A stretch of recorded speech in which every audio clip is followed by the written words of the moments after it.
Two former rivals for mayor of Boston are joining forces to help young people, drawing on their experience as leaders and as writers. They plan a series of ebooks. Their goal is promoting alternatives to violence while encouraging more unity for social justice. We'd like to welcome Ray Flynn and Mel King. Thank you both very much for being with us. Thank you. Good to be with you.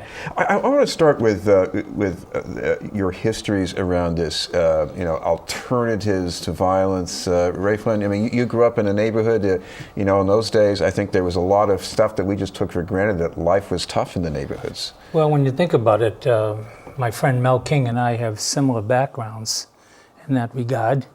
We both were products of the neighborhood, working class neighborhood, him in the South End, myself, South Boston, and played sports, and survival was really a major part of what we try to do every single day.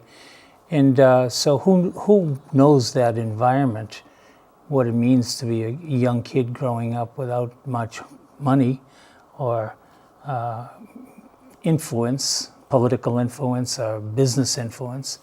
So you have to kind of make it on your own. Immigrant community, poor. So that's why it's, without all of our experience going way back, it's good to be able to make a contribution. Because what's happening now, Chris, and I'm sure Mel would agree, it's worse now, the situation. Before there was no opportunities, but there wasn't the drugs, and there wasn't the real gang culture like there is today. And most of the families were pretty stable. Now, there's real societal problems, and these kids really don't have much hope or opportunity. Therefore, those of us who know that what's happening have to step up and try to encourage other people to help these young people. Mel, you still see the young people because you're active in the tech center, so what do you see for them? Well, it's very interesting because what we find to be important, and this is one of the things that we have to work with on the schools, is to have high expectations. You see, part of the problem is that the way we describe the children, the schools, etc., it's always a downer in terms of what's going on. And the level of expectation comes with that. And if you have high expectations, then you ask and demand that from the children. And if you're in a situation where they're not doing that, that's because they don't believe you have the capacity. They use the terms which kind of negate who you are, who your family is, etc. And so, to get right to why I think this is important, is it's about lifting up the capacity of the children to make a difference in their lives and the lives of others. I want to come back, we're talking with Ray Flynn and Mel King. Ray, back when you and Mel were both running for mayor, this was still a much more polarized city. In some ways, you were coming out of different camps, and yet, the two of you changed the narrative. How did that happen? Well, I'll tell you, we came from similar backgrounds, and we were brought up in an environment, in a family, a neighborhood that respected one another. I mean, a lot of that got lost during the busing, unfortunately. But at the same time, there was always that healthy respect for each other, for neighborhood, playing sports. We kind of grew into the politics. But when you think about it, Chris, and Mel and I have spoken to this in the past, that election, and I praise Mel King as much as anybody for helping bring the city together because of that campaign for mayor of Boston in 1983. It wasn't contentious, it wasn't divisive. We fought hard, yeah, we were rivals, but at the same time, the city came out of that election much better than it would have ordinarily. And as a result of that, it was much easier then for me to govern the city. So, politics does matter. And what these politicians say does count. You can't have a presidential election with everybody at each other's throat in dividing the country. And then all of a sudden, not be surprised about why the country is divided. And that's why we had that period of time where the city came together. Look, we integrated public housing, and not one single incident during the Boston public housing era. Contrast that to the public schools. The reason why is because there were people like Mel King, and there were neighborhood people, there were clergy, there were people that were invested in the neighborhood, who believed in the neighborhood and believed in each other. And that's why I think we have to get back to some of that now. And the best way to get back to that is reaching kids in school, doing with a program that they're going to pay attention to, and it's going to teach them values, it's going to teach them peace, it's going to teach them coming together. We had a hiatus of where the city was okay. Now the city has got to come together again. And we start with schools, and then we move to jobs.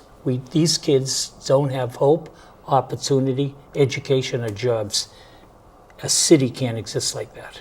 Mel, I think back to especially the South End, the struggles for Tent City via Victoria, the story that just regular people, if they work together, they can make a difference. What's the carryover from that for young people now? I think the carryover is important in terms of the stories, that we need to keep reminding the people, the children, about the success that came from organizing, the success that came from not allowing somebody else to define who you are and what you deserve, because you know what you can do and what's right. When you have statements like, I am somebody, then that has a resonance for the children when they hear that and they see people doing that. Even to the extent of saying things like, I'm black and I'm proud. Those are the ways in which the lifting up comes around some of those areas. And when you see the coming together, the organized ways in which the folks came. For example, we developed what was called the Rainbow Coalition, which was a way of bringing folks together from different backgrounds, people with different language experiences, etc. And by doing so, it sets a thing that says, okay, we can all come together. Ray, I think the other lesson you would like to get from this effort is for young people to feel that they themselves are valuable and that they have confidence in themselves. Yeah, really, that is key. That's very key, Chris. If kids come from a broken family, no fault of their own. If they don't have resources, no fault of their own. If the schools aren't functioning properly for them, no fault of their own, they're not going to be able to have much of a bright, promising future job-wise. What's left for them? They go back on the corner, join a gang, sell drugs. You saw a story in the paper this morning about Chicago, had the highest rate of homicides of any time in the city's history. Unbelievable for the month of August. One kid, 14 years old. Another kid is home, got killed. One boy is on leave from college. He's sitting on the steps. He gets shot by the gang member. We have got to come up with creative ways that we all work together, and the jobs is key. We've always talked about the jobs. We're in the legislature together. But you have to have jobs for Boston residents, for poor and working class families. And we have to make sure that they get the education, the training, and the jobs. If you don't focus on that, then you're destined to have the same kind of result that you're seeing in many cities today. We started the Boston Jobs Policy. we started residents getting preferential opportunities. That sounded like some sort of left-wing socialist program in those days, but you know what it did? It helped stabilize the city. We need more of those kind of programs. We have to get back to that kind of political strategy. Mel, just finally, one more thing. These are at least the books that you're planning. These are books that are going to tell a story. Talk about the power of stories. In your own experience, you went down south to a historically black college, and you encountered stories that were told by African Americans about that community. How important was that for you? Well, let me put it back to a little more of a beginning. We grew up, and if we went to the movies, and I have to tell you, my folks didn't let us go to the movies because the imagery of people who look like me was not positive. They had Step and Fetch It, they had Tarzan. Caricatures. Right, but all of that, because I remember going to school the next day after one of those things was in the movie theater, and the youth, white youth in particular, would make comments about it, etc. So when I say that my folks didn't let us go to the movies, although when the church had some movie tone or something that was a historical kind of thing, they might let us go. But when I went south and at the theater in Orangeburg, it was a theater that was owned by folks who look like me. And the films that they had were incredible stories of families, how they grew and how they accomplished things. And they were about black folks.